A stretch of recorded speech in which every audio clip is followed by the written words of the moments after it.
Doctor, ఇతను బ్రతకాలి. నిజం తెలుసుకోవాలంటే ఇతని స్టేట్మెంట్ చాలా అవసరం.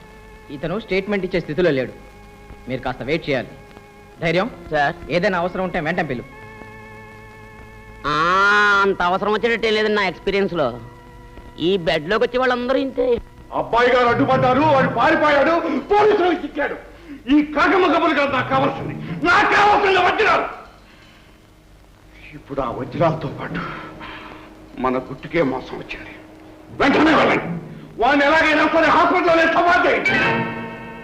ఆ వజ్రాలు మనకు దక్కాలి.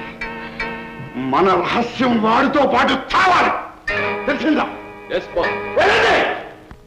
Room number 8, bed number 8. ఏమో ఎక్కడ?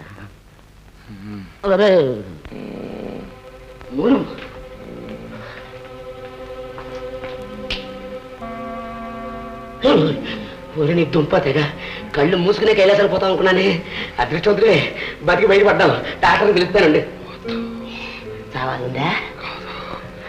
నాకు సహాయం కావాలి. ఏమిటది? నేను కూడా నీతో రావాలా?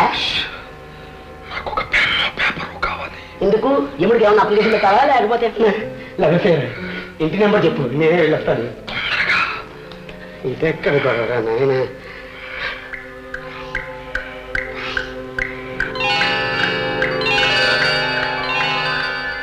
ఇది వజ్రాల ఉంగరం.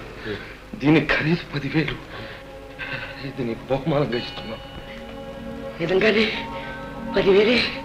ఇది నీ సొంతమాలే కాదా? నువ్వు నాకు పని చేసి పెట్టాలి. చేస్తాను. అందుకే నీకు ఆ బహుమానం. నీకే ప్రమాదం రాదు. తాళం చెవి. మీ ఇంటిదా? కాదు, ఆ కాగితం ఎవ్వరూ చూడకుండా రైల్వే స్టేషన్ 8వ నంబర్ లాకర్లో పెట్టాలి. తర్వాత తాళం చెవి బ్రిడ్జికి కుడి పక్కనున్న పెద్ద రాతి కింద పెట్టాలి. ఏ బ్రిడ్జ్ పెట్టను? దయ్యాల బ్రిడ్జ్.